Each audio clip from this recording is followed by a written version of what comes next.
즐거운 성탄절입니다. 메리 크리스마스. 성탄절이 되어지면은 이제 연세들이 들어서 그런지 몰라도 옛날 생각을 합니다. 옛날에 추억들을 그리워하게 되죠. 여러분도 어렸을 때에 이제 교회에 가면은 성탄절 때 교회에 가면은 이렇게 봉지에다가 팥빵, 그때 제가 전했을 팥빵, 제 기억에는 그래요. 팥빵에다가 소보루빵 이렇게 두 개에서 이렇게 해서 줘요. 그때 그 팥빵이 얼마나 맛있던지. 그래서 성탄절 되면은 꼭 단팥빵 하나 먹고 소보루빵 하나. 그때는 이렇게 크지도 않았어요. 조그만 거. 거기다가 귤 이런 거 선물로 주게 됩니다. 또 새벽성을 돌게 되죠. 새벽성을 돌게 되어지면은 이제 성도님들이 이제 과자를 갖다 주면 과자 다 해서 한 봉다리씩 과자를 들고 가는 그런 추억들이 있습니다.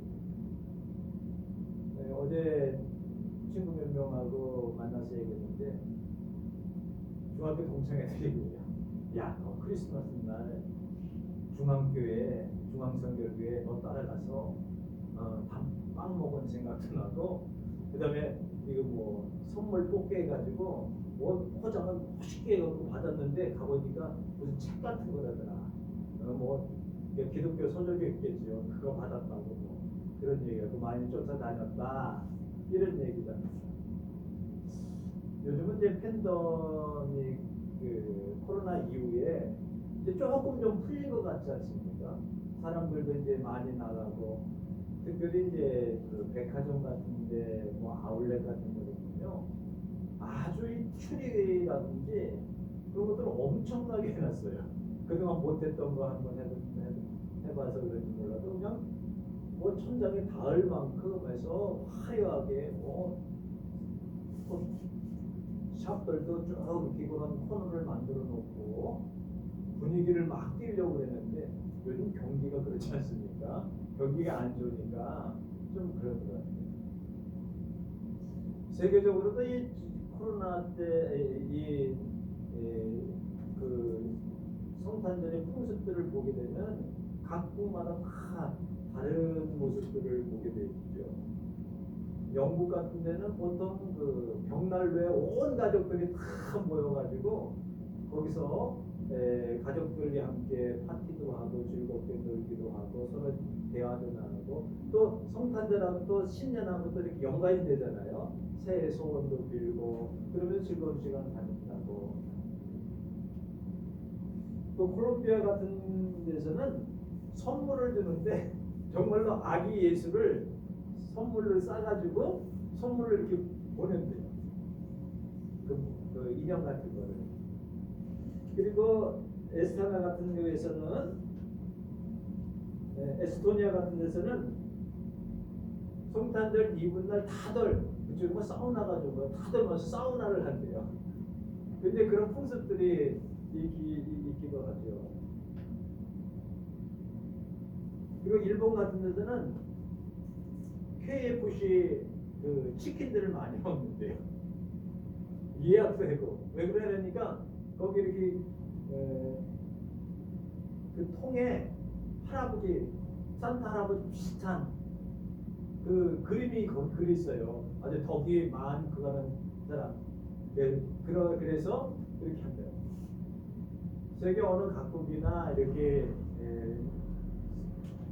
양말 같은 거 넣고 선물을 교환하기도 하고 선물을 산타 할아버지가 갖다 준다고 이렇게 이야기를 만들어서 하는데, 그 어느 백화점에서 산타 아이들이 궁금하잖아요.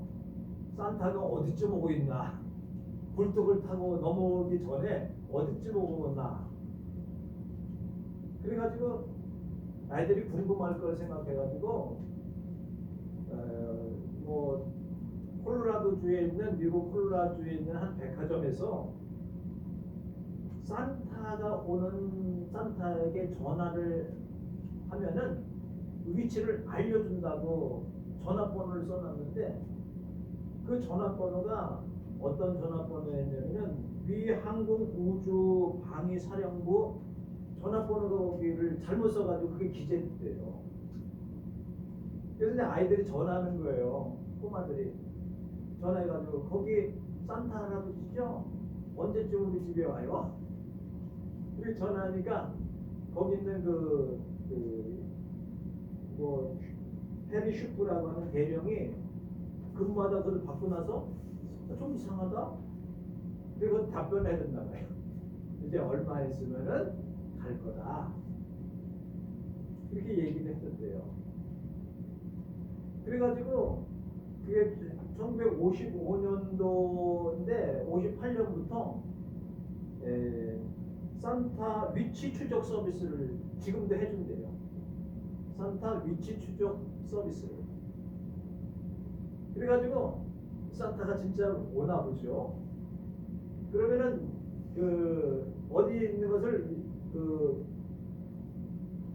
국미항공우주사령부에서 그 서비스를 해준대요.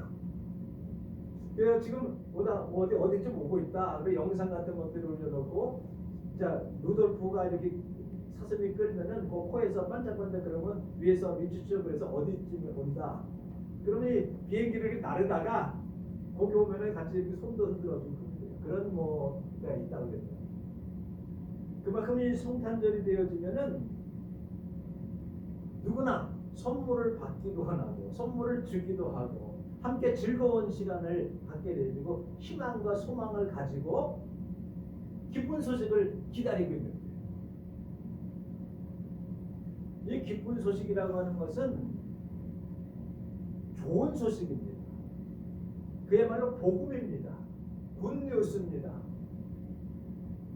나에게 정말로 한 해가 가기 전에 성탄절에 좋은 소식이 들려줬으면 하고 있는 바람들을 다 갖고 있죠. 좋은 소식 그러면 우리나라에서 무슨 소식이 있었을까요? 뭐 여러 가지가 있겠습니다만 해방되었다는 소식, 얼마나 일제 당정기 속에서 고통을 당하다 해방돼 월드컵 4강에 들어갔다. 뭐 이런 게 기쁜 소식이라고 할 수 있죠. 또 가정들마다 좋은 소식들이 기쁜 소식들이 많이 있을 거예요. 그런데 가만히 생각해 보면은 기쁜 소식보다는 어렵고 힘들고 아픈 소식들이 많이 들려오게 되어집니다. 근데 우리가 기쁜 소식을 바라고 듣는 면에 있어서도 더 중요시 여기게 됩니다만은 더 중요한 것은 아픔을 당하고 고통을 당하고 힘들어하는 사람들을 우리가 함께 나눠주고 찾아보는 그런 것들도 굉장히 소중합니다. 그래서 이 성탄절을 맞이하여서 단순히 우리가 기쁘고 즐거운 나만 기쁠 것이 아니라 이웃과 함께 기뻐하고 함께 나누고 그 다음에 어려운 사람도 함께 이해해주고 용서해주고 이 기쁜 소식을 어떻게 잘 전할 수 있을까? 그래서 요즘 기부 문화들이 많이 되어 있습니다. 그래서 뭐 라면 박스를 503잔을 보내면서 내 이름을 알려줄 경우는 보다 회수해 가겠다 이렇게 하겠는 사람도 있어요. 어떤 사람은 1년 내내 연금 받은 거 있잖아요. 노령연금을 받은 것을 한 번에 딱 모아가지고 나보다 더 어려운 사람에게 기부하는 이름 없는 기부자들이 많이 생기고, 그러니까 이거 함께 나눈다라고 하는 건 굉장히 소중합니다.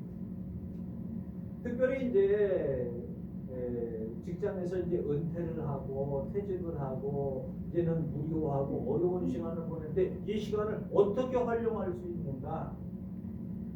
뭐 봉사를 하든가 다른 사람이 나눈다, 그다음에 다른 사람에게 위해서 내가 희생을 하고 뭐 기부를 하고 함께 나눈다, 이런 것을 할 때에 진정한 기쁨을 느끼기도 합니다.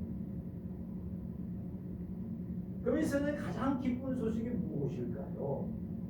우리는 스스로 질문해 볼 때에 여러 가지가 있지만서도 그 중에서 오늘 성경에 있는 말씀을 통하여서 예수 그리스도 자체가 복음이시다, 복된 소식이다.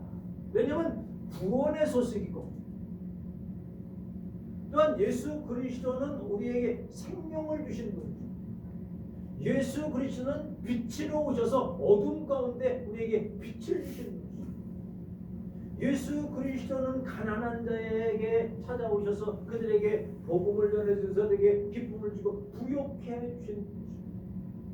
병든 자에게서 가장 기쁜 소식이 뭡니까? 건강해지고 회복되어지고 온전해진 것인데, 예수 그리스도는 병든 자를 찾아오셔서 그들을 고쳐주셔서 치유해 주셔서 그게 기쁜 소식 아닙니까?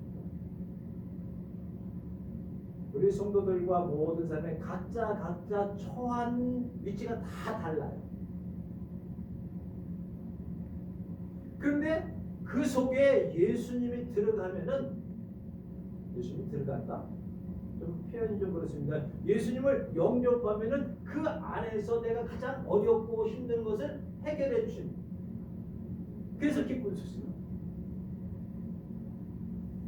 내가 불안하고 공포에 떨뜨게 예수 그리스도께서 내게 오실 때가 편안해졌어요. 그게 기쁜 소식입니다. 내가 고민하고 어렵고 힘들어서 내가 어떡할까 하겠는데 말씀으로 내게 지혜를 주셔서 깨달음을 주셨어요. 그게 기쁜 소식이에요. 우리는 외부적으로 나타난 환경과 여건 속에서 기쁜 소식을 찾으려고 해요. 그런 것이 몇 개나 됩니까? 이 기쁜 소식은 외부에서 찾는 것이 아니라 내부에서 찾는, 내 속에서. 어떤 환경에서 찾는 것이 아니라 하나님과 나와의 관계에서 기쁜 소식을 찾는.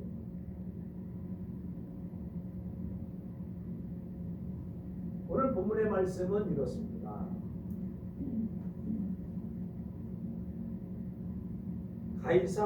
가이사는 누굽니까?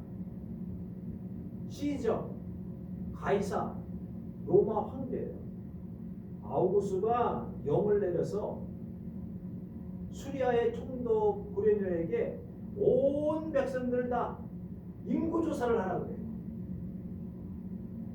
그러니까 인구조사는 우리나라도 합니다만은 모든 것들을 통계를 내고 정책을 세우고 뭐 그것을 통해서 나라의 그 나갈 방향을 가르쳐주고 인구라든가 그 사람들의 그 생활상이라든가 직업이라든가 연령이라든가 다 파악해가지고 나라가 어떻게 운영해야 잘 될까라는 것을 조사하는 것이 이제 인구조사 같은 거 아닙니까?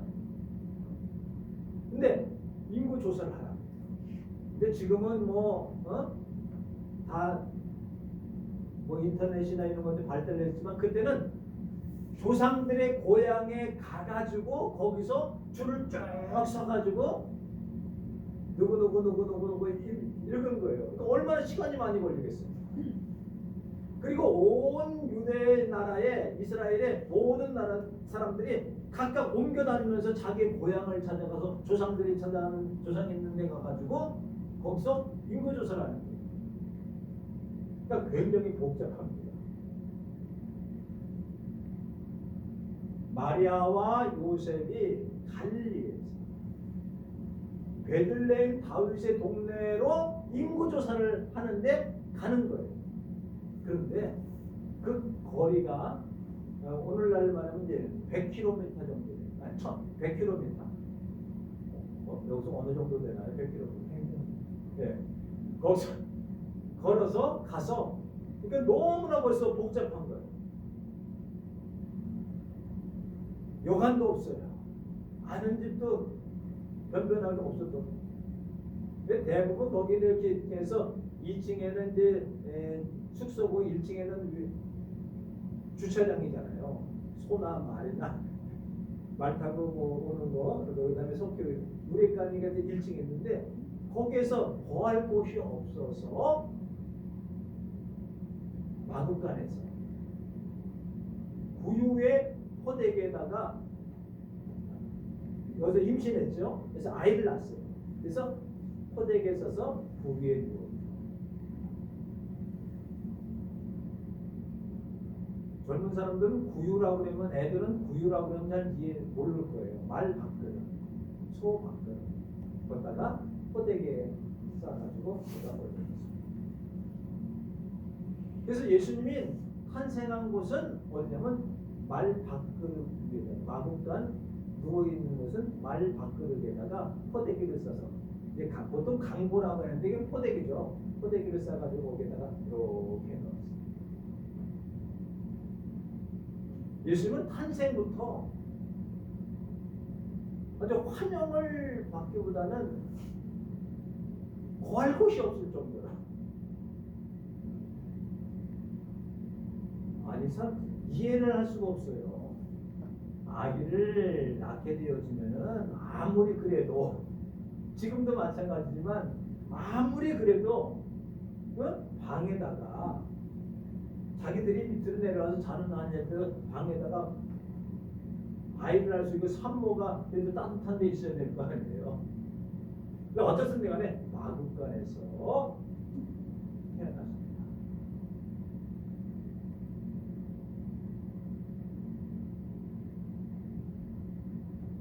근데 그 지역에 목자들에게 천사들이 나타났어요. 그래서 주의 영광이 두루비치면서 천사들이 나타나니까 얼마나 무섭겠어요. 목자들이 무서운 막 벌벌 떨어요. 야, 무서워하지 마라. 다윗의 동네에 온 백성에게 미칠 큰 기쁨의 좋은 소식을 너에게 전하러 왔다. 다윗의 동네에 너희를 구주가 나셨으니 곧 그리스도 주십니다. 너희들 가봐라. 강보에 쌓여서 그어진 뭐예요? 아기를 보는데 그게 표적이다. 그래서 이 목자들은 그 찬송 소리를 듣고 그 들리는 음성을 듣고 뛰어갔어요. 뛰어서 야 진짜 그럼 또 가보자 우리가. 가서 보니까 거기에 마리아와 요셉과 구유에 앉은 아기를 발견하게. 그래서 그 목자들이 가서 전했어요. 야 이거 천사들이 나타나서 이게 표적인데 우리는 이거 알지도 못하고 와서 보니까 정말로 천사가 말씀하셨는데 큰 기쁨의 좋은 소식인데 구세주요 그리스도시더라, 메시아더라. 그 백성들에게 다 전하는 거예요. 목자들은. 그랬더니 목자들은 들은 대로 전한 거예요. 근데 여기 신기한 것은 마리아는 이 모든 말을 마음에 새기고 생각했다. 다른 사람 다 놀랍게 여겼는데 마리아는 그렇게 놀랍게 여기지 않았다. 왜? 이미 수태고지를 받았거든요. 성령이 잉태된 것을 알았기 때문에. 그리고 이 목자들은 하나님께 영광을 돌리고 돌아가서 전하기 시작합니다. 뭐라고 전하겠어요? 야, 우리가 천사를 봤어. 천사가 말한 대로 가보니까 그리스도가 태어나셨어. 이것을 온 세상에 전하게 되었다는 내용이 오늘 본문의 말씀입니다. 그러면 첫 번째로 예수님을 영접한 사람이 누구인가? 예수님을 영접한 사람들은 어떤 사람입니까? 목자들. 자기 생활에 밤늦게 뭐예요? 자기 생업에 충실하고 있는 사람.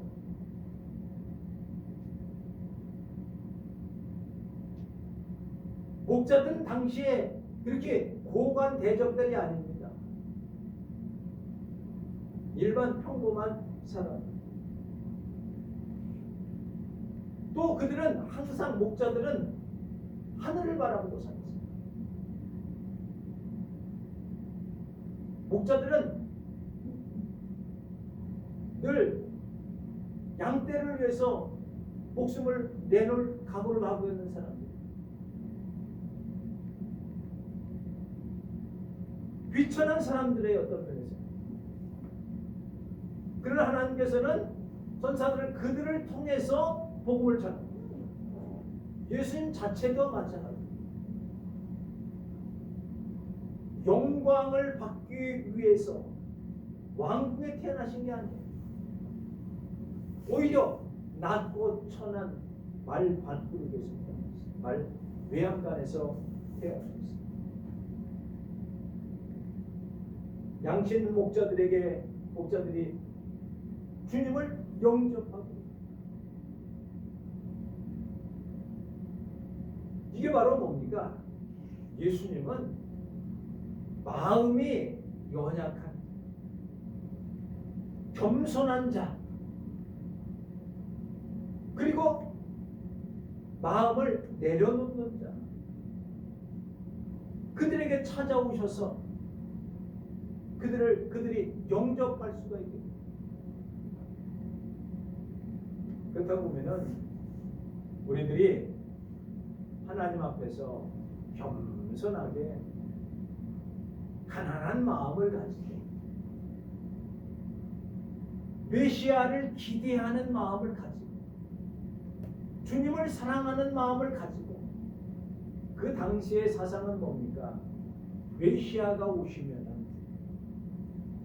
우리를 로마 가운데서 해방시켜 주셔서 이 민족을 번성하게 해줄 것이라고 늘 메시아를 기다리고 있었던 시대입니다. 근데 그 많은 사람들 중에서라도 현실에 매여서 현상의 부귀영화를 찾는 것이 아니라 하늘을 바라보고 메시아를 기다리고 소망하는 사람들이 있어요. 그들이 예수님 오시는 길목을 잡는, 마치 동방박사들처럼.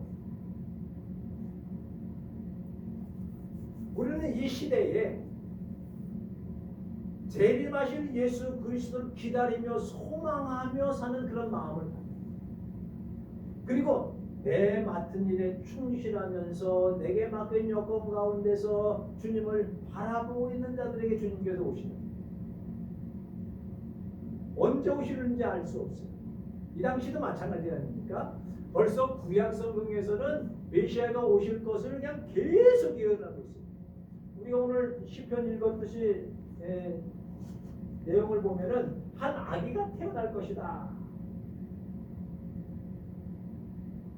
그는 어깨에 정사를 메었고 이름은 기묘자이며 모사요 전능하신 하나님이라, 평강의 왕이라, 영존하신 아버지라, 평강의 왕이라. 베들레헴에서 예수가 탄생하실 것을 미가 선자님이 예언을 했어요. 그 당시에 성경을 알고 있는 사람은 다 알아요. 메시아가 베들레헴으로 오실 것이다. 작은 골로 올 것이다. 다 알아요. 근데 예수님께서 그때 오는데 그 길목을 잡고 있는 사람들이 없었어요. 아주 소수가 예수님이 오실 것을, 메시아가 오실 것을 기다리고 있는 사람들이 있었어요. 거기에 보면은 시므온과 안나가 그래서 알아보게 되죠. 그래서 천사들이 전해준 소식이 무엇입니까? 기쁜 소식, 좋은 소식, 복음. 그것은 바로 구주가 나셨다. 그리스도 주십니다. 구주라고 하는 건 뭡니까? 구세주라고 하는 거예요. 그리스도라는 건 뭡니까? 모든 메시아로서 구원자로서 오신다. 바로 이 아기가 이 이스라엘을 살리실 분이고 우주 전 세계에 구원을 베푸실 분이시다. 이 기쁜 소식을 듣고 어떤 사람은 어떻습니까? 마음에 정말로 예수 그리스도를 영접하고 경배하는 사람이 있는가 하면, 이 기쁜 소식을 들으면서도 뭐라고 해요? 아니, 왕이 태어나? 그럼 내가 왕인데 나 대신 왕이 되는 거 아니야? 헤롯은 예수님을 죽이려고 해요. 똑같은 기쁜 소식인데 어떤 사람에게는 최악의 소식이 되어지고 어떤 사람에게는 최고의 소식이 되어지고, 예수 그리스도의 소식이 최고의 소식이 되신 거예요. 복된 소식이 그러면 가장 기쁜 소식이 되어질 줄로 믿습니다. 예수님께서 이 땅에 오셔서 우리에게 평강의 왕으로 오셨습니다. 오늘 성경에 보면은 하나님께 영광이요 하나님이 기뻐하신 사람들 중에는 평화로다 평강이라고 하는 겁니다.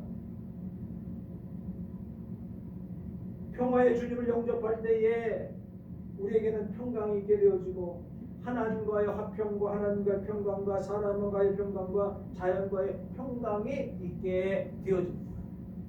그럼 이 성탄절을 맞이하는 의미 중에서 중요한 것들이 여러 가지가 있습니다만은 그 예수님의 마음, 겸손한 구유, 그 구유가 우리 마음속에 있습니다. 쉽게 말하면 내 속에 말 밥그릇이 있어야 아기 예수 주님을 거기에 볼 수 있다라는 거예요. 내 속이 왕국이 되어지면 예수님이 그쪽으로 안 오셔.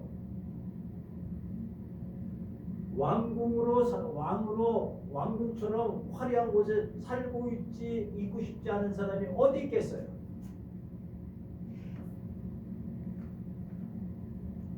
부유하고 똥똥거리고 저택에서 살고 싶지 않은 사람이 어디 있겠어요? 아파트 평수가 너무나 넓어서 청소할 수 없을 정도로 넓은데 살고 싶은 사람들이 많이 있죠. 조그만 집에서 살고 싶은 사람이 뭐가 있겠어요? 더더군다나 마구간에서 살고 싶은 사람이 어디 있겠어요? 근데 예수 믿는 사람들은 이 마음이 마구간처럼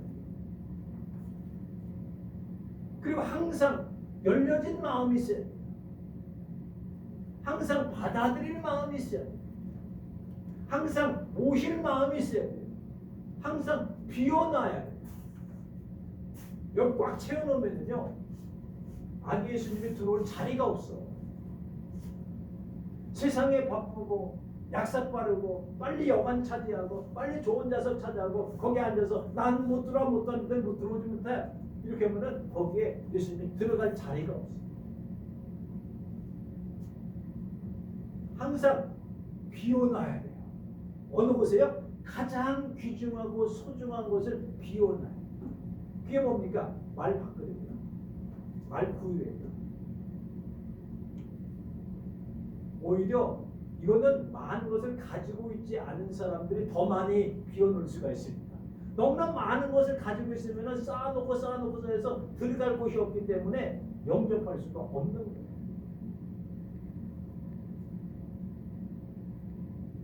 예수님의 마음은 어떤 마음입니까? 마구간의 마음. 말 바꾸게 또 만족하셔요.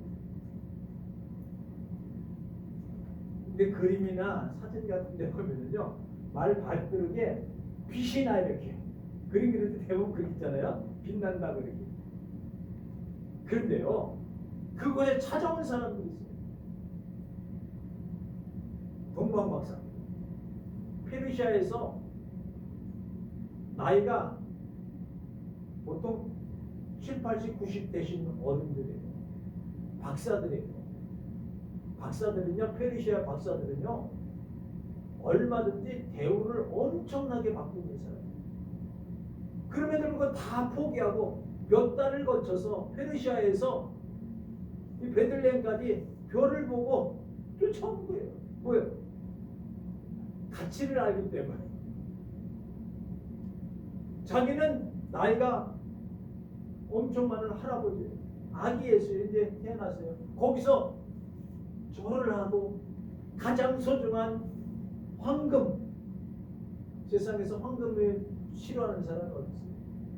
황금 돈, 금덩어리, 그것도 황금, 불순물이 섞이지 않는 황금, 유향, 모략을 받아 절을.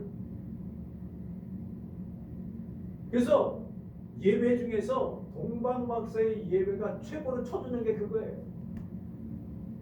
그렇다고 나 예수님 모시고 살겠다고 그러잖아요. 한 번 딱 절하고 가는 거예요.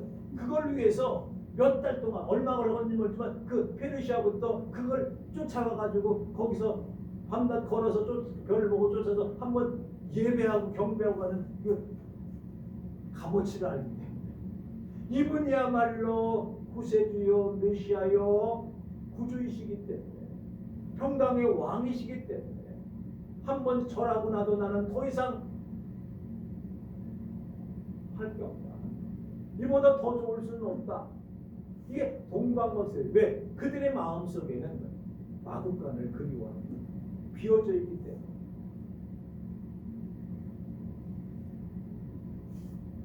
그렇습니다. 예수님의 마음은 왕의 마음이요 선지자의 마음이요 제사장의 마음. 그리고 이 목자들이 한 일은 뭡니까? 가서 전하는 거였어요. 보고 들은 것을 우리가 가만히 이것을 끝나는 게 아니라 빨리 뛰어가가지고 진짜 확인해보자. 그 겸손의 마구간의 표적을 보자. 증거를 보자. 우리 눈으로 확인하자. 그래서 달려가가지고 거기서 그대로 전합니다. 우리가 천사들을 봤어요. 주의 사자들을 우리에게 전해주셨어요. 우리가 들으니까 너무나도 기뻤어요. 그래서 달려와서 보니까 진짜 있네 하고 그들이 이 벅찬 가슴을 가지고 가는 곳곳마다 아기 예수 메시아를 우리가 만나노라 복음이 전파되기 시작해서 그 전파된 것이 오늘날 한국에 있는 우리들이 그 전파된 것을 듣고 전파되고 퍼져가지고 우리들이 그것이 받아들여서 하나님의 교회에 나오고 그렇습니다. 우리는 정말로 예수 그리스도가 내 속에 늘 계시도록 빈 마음을 가지고 자기 자신을 낮추고 겸손하게 왕의 마음을 가지고 왕의 마음이라고 하는 것은 하나님 앞에서 나는 절대 종입니다라고 하는 것이 왕의 마음. 제사장은 희생하는 마음입니다. 선자의 마음은 그 속에서 하나님의 복음을 사모하는 마음입니다. 그 자기를 비운 겸손해진 예수 그리스도를 마음에 모시기 위해서 우리도 예수님의 마음을 품어야 됩니다.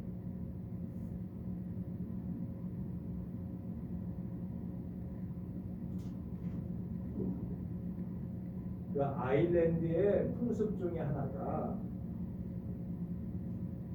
성탄절이 되어지면은 집 창문을 항상 열어놓고 촛불을 켜놓는다. 그거는 집뿐만 아니라 그 호텔 같은데, 빌딩 같은데도 문을 열어놓고 촛불을 켜놓는.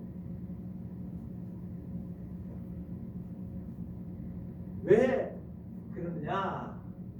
왜 풍습이 그렇대요? 왜 그러느냐? 예수님께서 지금 오신다고 하면은 마구간을 헤매지 마시고 우리 집으로 들어오세요. 불이 켜져 있으니까 들어오세요. 그 문을 열어놓는데